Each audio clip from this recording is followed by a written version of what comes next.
గారు సార్ ఇవాళ మార్నింగ్ మీరు సినిమా వేసారని మన మిత్రులు చాలా మంది చూసిన వాళ్ళు చెప్పారు. సార్ సినిమా చాలా బాగుంది, బ్లాక్ బస్టర్ సినిమా అన్నారు. సార్ సో మీకన్నా ముందు మన రామ్ తాళు గారికి కంగ్రాట్స్, ఆయనకి పెద్ద సక్సెస్ డ్యూ ఉంది కాబట్టి. Thank you so much sir. So ఇక మిమ్మల్ని సినిమా క్వశ్చన్స్ అడగడానికి వెళ్ళేది, ఎందుకంటే ఆల్రెడీ చాలా అడిగేసాము. నా క్వశ్చన్ ఏంటంటే, సినిమా ఫీల్డ్లోకి వచ్చిన తర్వాత లేదా ఏదైనా ఒక ఫీల్డ్లో ఒక టాప్ పొజిషన్కి, ఒక మంచి పొజిషన్కి వచ్చిన తర్వాత చేంజెస్ ఉంటాయి న్యాచురల్గా. సో మీరు ఒక మంచి హీరో అనిపించుకున్న తర్వాత మీలో వచ్చిన ఒక మంచి చేంజ్ ఏంటి, మీకు నచ్చని చేంజ్ ఏంటి? మంచి చేంజ్ సార్, మంచి ప్రశ్న. మంచి చేంజ్ ఏంటంటే డెఫినెట్లీ కోపం తగ్గింది. అప్పుడు ఐ యూస్ టు, అంటే చిన్న చిన్న వాటికి కూడా ఏంటి ఇట్లుంది, పరిస్థితులు ఏంటి ఇట్లున్నాయి అంటే అంటే 1000 రకాల కోపాలు. బట్ విత్ టైం నాకు అర్థమైంది అన్నిటికీ రియాక్ట్ అవ్వాల్సిన అవసరం లేదు. మనం రియాక్ట్ అయితే ఇంకా మనం ఎక్కువ పట్టించుకున్నట్టు, అవసరం లేని విషయాన్ని లేపినట్టు. సో అన్నిటికీ రియాక్ట్ అవ్వాల్సిన అవసరం లేదు, దానంతలో అవి చచ్చిపోతాయి పనికిరాని విషయాలు అన్నది అర్థమైంది.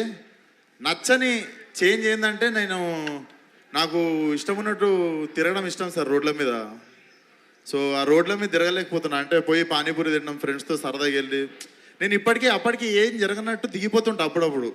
ఆ దిగిపోయినప్పుడు చాలా ఇబ్బంది అవుతుంటుంది. కానీ I really miss my self roaming. అంటే నేను మొత్తం దిల్షునార్లో పెరిగి, సరునార్ కట్ట కింద తిరిగి, తర్వాత లిటిల్ ఫ్లవర్ ఉప్పల్లో జాయిన్ అయ్యి, దాని తర్వాత నేను హిమాయత్ నగర్, మన ముషరంబాగు, ఇక్కడ బంగొట్టి తిరుగుతుండే, శరత్ కాలేజ్ ఇక్కడ, ఉస్మానియా యూనివర్సిటీ రోడ్లలో పోయి ఛాయ్ తాగుతుండే.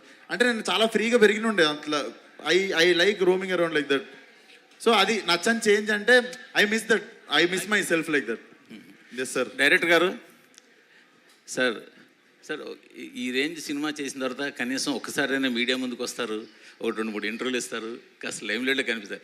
మీరేంటి అసలు ఇంతవరకు ఎక్కడ కనపట్టలేదు? ఏంటి రీజన్? సక్సెస్ కొట్టాకే కనిపించాలనుకుంటున్నారా? అంటే అలానే కదండి. సో నా ఫస్ట్ నుంచి ఏంటంటే, మనం చాలా సినిమాలకి చాలా ప్రమోషనల్ ఈవెంట్ చేస్తాము. సో నాకెందుకు ఏమనిపించిందంటే, ఓకే ఫస్ట్ నా వర్క్ బయటికి వెళ్ళిన తర్వాత మేబీ నేను తెలిస్తే బెటర్ ఏమో, rather than saying all the things before hand. ఎందుకు అనవసరంగా మాట్లాడడం, మేబీ తెలిస్తే ఇంకొంచెం బెటర్గా మాట్లాడచ్చేమో అనిపించిందండి. అదే రీజన్. ఇంకొక రీజన్, చాలా వర్క్ ఉంది. So I had to be there in Kochi with Jakes and all those things are there. Vishwak గారు, మూర్తి గారు, నిజంగా మీరు అడిగిన ప్రశ్న నాకు నచ్చింది. కొట్టండి రావు సార్.